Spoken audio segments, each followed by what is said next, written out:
Wow, going from picking cotton as a child to becoming America's first female self-made millionaire, Madam C.J. Walker's story is incredible. I'm already hooked. Yeah, it really is remarkable, especially considering she achieved this during a time when opportunities for African Americans, particularly women, were so limited. Right, that's what I find so compelling. We have all these articles and videos about her life, her business, and her impact. Where do we even begin to unpack all this? Well, to truly grasp the magnitude of her accomplishments, I think we need to start with the context of her early life, to really understand. Okay, so let's rewind the clock. She was born Sarah Breedlove in 1867, right? The first in her family to be born free after her parents and siblings had been enslaved on a plantation. That must have been an incredibly complex time. Absolutely. While freedom from slavery was a monumental shift, life for African Americans in the post-Civil War South was still incredibly challenging. So she's born into freedom, but not into privilege. And then to be orphaned at 7 and sent to live with her sister and brother-in-law in Mississippi. That's right. And it was there as a young girl that she began working as a cotton picker. Imagine facing that kind of hardship at such a tender age. It's heartbreaking, and it makes her later success even more impressive. It wasn't just cotton picking, though. She was married at 14 to escape an abusive brother-in-law, widowed by 20, and left as a single mother. Exactly. She moved to St. Louis to be near her brothers and started working as a washerwoman, a physically demanding job that paid a mere $1.50 a day. It's like one hardship after another. You have to wonder, where did she find the strength to keep going? Well, I think her resilience and determination were forged in those early experiences. And it's important to remember she wasn't just surviving, she was actively looking for ways to improve her life. Right. She sent her daughter to school and even attended night classes herself while working long hours as a laundress. That's incredible. But there was another challenge that ultimately led her to the beauty industry, wasn't there? Yes, in her 20s, she began experiencing hair loss, a common ailment at the time, particularly among Black women. Keep in mind, this was a time when hair care products specifically designed for Black women were virtually non-existent. So she was dealing with this very personal struggle, and that's how she got the idea for her hair care products.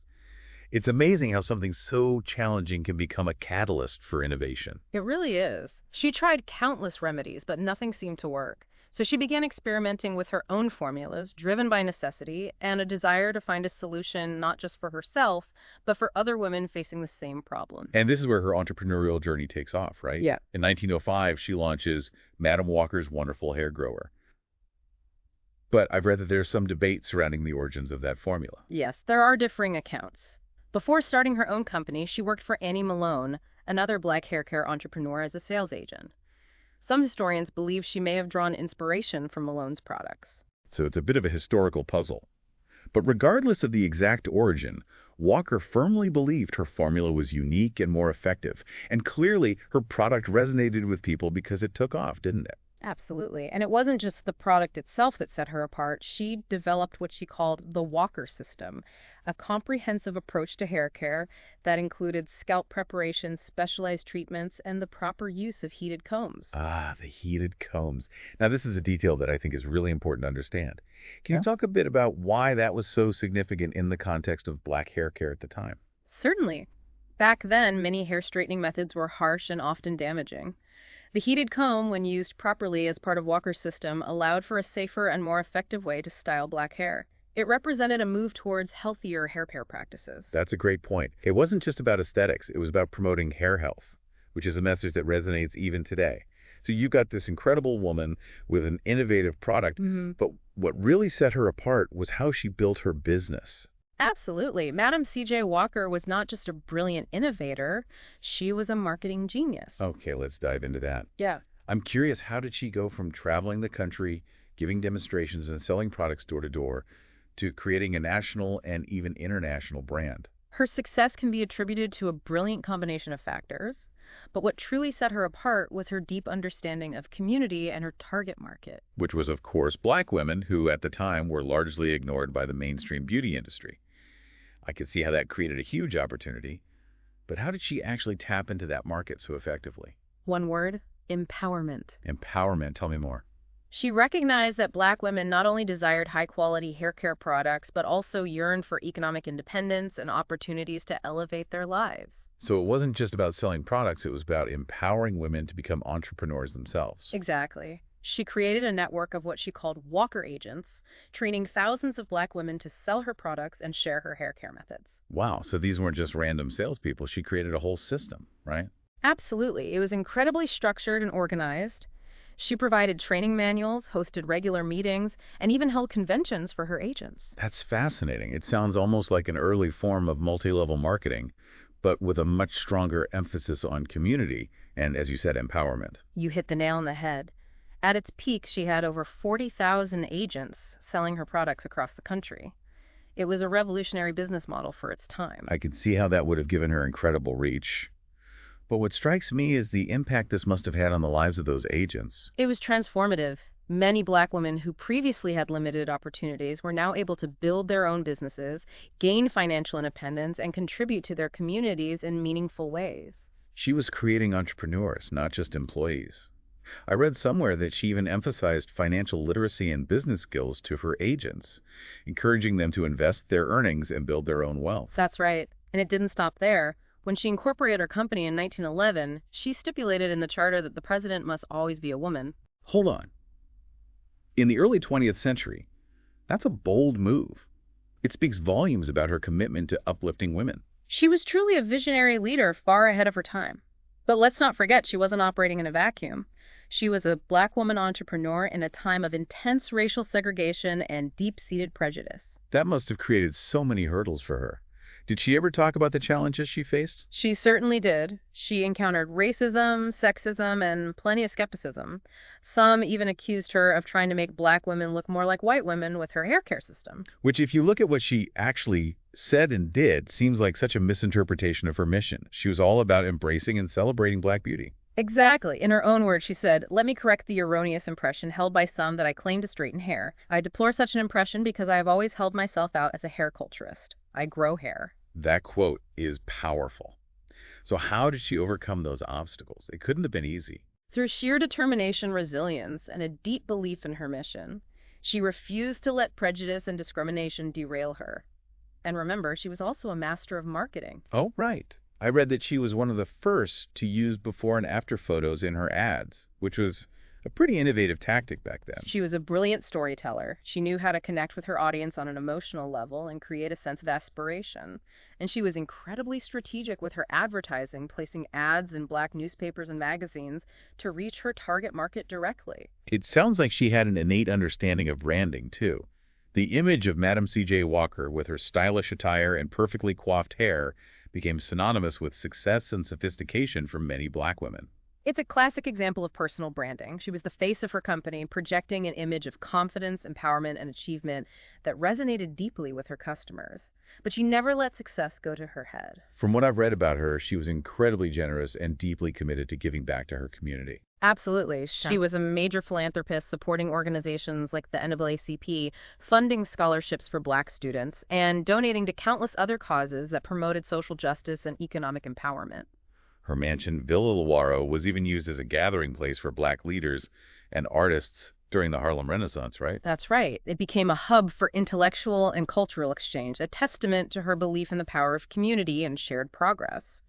But one aspect of her story that I find particularly fascinating is her rivalry with Annie Malone. Oh, yes. The Battle of the Black Hair Care Titans. It's like something out of a movie. We touched on it earlier, but I'd love to hear more. Well, as you know, Walker worked for Malone before launching her own business. Malone was already very successful with her Pora line of hair care products. So in a way, Malone was her mentor, and then they became competitors. That's got to be complicated. It was. They both had similar products, targeted the same market, and were both incredibly driven and ambitious women. I can only imagine the tension. Did this rivalry ever become publicly contentious? It did at times. They used advertising, public appearances, and even legal battles to try and outmaneuver each other. It's interesting to think about these two powerful women going head-to-head in a male-dominated business world. It was a testament to their strength, their business acumen, and their refusal to be sidelined. But their rivalry also reflects some of the complexities and nuances within the black community at that time. How so? Well, there were ongoing debates about colorism, class, and the best path towards economic and social progress. Walker and Malone in many ways represented different sides of those debates. That makes sense. Yeah. They both had different styles and approaches. What were some of those key differences? Walker was known for her flamboyant style and her unapologetic embrace of wealth and luxury. She believed that black women should aspire to the same levels of success and affluence as white women. And she used her own life as a living proof of that possibility. What about Malone? Malone, on the other hand, was more understated and focused on community uplift. She believed in empowering black women through education and economic cooperation. So they had different philosophies, but ultimately they were both working towards a common goal, the advancement of black people. Precisely. And their rivalry, while intense, likely pushed both of them to innovate and strive for excellence.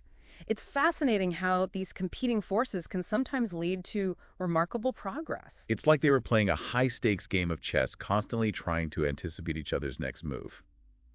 But it's important to remember that their legacies are forever intertwined. Absolutely. They both played instrumental roles in shaping the black beauty industry and empowering black women. Their stories deserve to be told and celebrated, even acknowledging the complexities of their rivalry. It's a reminder that progress isn't always linear, and that even within marginalized communities there can be different approaches and perspectives. Yeah. And it makes their achievements all the more impressive.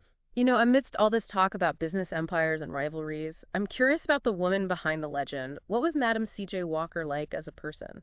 That's a great question. It's easy to be caught up in the achievements and forget about the human being behind them. What can you tell us about her personal life? Well, from everything I've read, she was known for her very strong personality and that unwavering determination we've talked about. Right, she definitely seems like she was a force to be reckoned with. She had a clear vision, for sure, and wasn't afraid to chase it. No, she wasn't. And she certainly wasn't one to shy away from challenging the status quo. It seems like she was constantly pushing boundaries and forging her own path. Absolutely. Yeah. But along with that drive, she was also known for her incredible generosity and compassion. Oh, absolutely. She seemed to have a very strong sense of social responsibility, always looking for ways to help others, especially black women, achieve their dreams. Yeah, exactly. But she was also a complex individual, right? I mean, who isn't? Of course. She had her flaws and faced her own personal struggles just like everyone else. However, it's her strength, resilience, and that unshakable belief in herself and her mission that truly made her exceptional. It's really intriguing that she was married 3 times. It makes me think her relationship with love and marriage was quite complicated. It was. Her first 2 marriages ended in divorce, and while her third husband, Charles Joseph Walker, played a crucial role in helping her launch her business, even that marriage was turbulent, and they eventually separated. It seems like she poured so much of her energy and passion into her work. She did. She was a tireless worker, constantly pushing herself to achieve her goals, and she reached a level of success that was almost unthinkable for a black woman at that time. I can only imagine there must have been a personal cost to all that ambition and drive. Undoubtedly, building a business empire takes a toll both physically and emotionally, and she was under constant scrutiny and pressure not only from society in general, but also from within the black community itself. Yeah, it's tragic that she died so young at just 51. When you consider all she accomplished and all she still could have done, it's truly heartbreaking. It is. It's a stark reminder that even amidst great success, life can be fleeting. But what's truly remarkable is that her legacy continues to resonate so strongly all these years later. Speaking of her legacy, we've talked a lot about her successes, but it's important to acknowledge that her company didn't last forever. That's true. After her death, her daughter Alelia Walker took over the business, but she wasn't able to sustain the same level of success, and the company eventually closed in 1981. It's sad, but it's not uncommon. Building a successful business is one thing, but maintaining that success across generations is a whole other challenge. Indeed, it takes a unique combination of vision leadership and adaptability to navigate the ever-changing market and evolving consumer preferences. But even though the original Madam C.J. Walker Manufacturing Company is gone, her legacy lives on in so many other ways. Absolutely. Her story continues to inspire entrepreneurs, especially women and people of color. Her impact on the beauty industry is undeniable and continues to be felt today. It's incredible that Sundial Brands relaunched her product line as Madam C.J. Walker Beauty Culture in 2013. Though Sephora doesn't seem to carry it anymore, it felt like a true testament to the enduring power of her brand and vision. It really did. It showed that her products and message still resonate with people today. It was a beautiful tribute to her legacy. It's a reminder that her legacy is constantly evolving and being reinterpreted for new generations. Exactly. And that's what makes her story so captivating. It's not just a piece of history. It's a living, breathing testament to the power of entrepreneurship, innovation, and social change. And I think there are so many lessons modern entrepreneurs can glean from Madam C.J. Walker's journey. Without a doubt, her story is a masterclass in branding, marketing, and building genuine customer relationships. But it's also a powerful reminder that success goes beyond just making money. It's about building a community, empowering others, and making a real difference in the world. She understood that true success is holistic.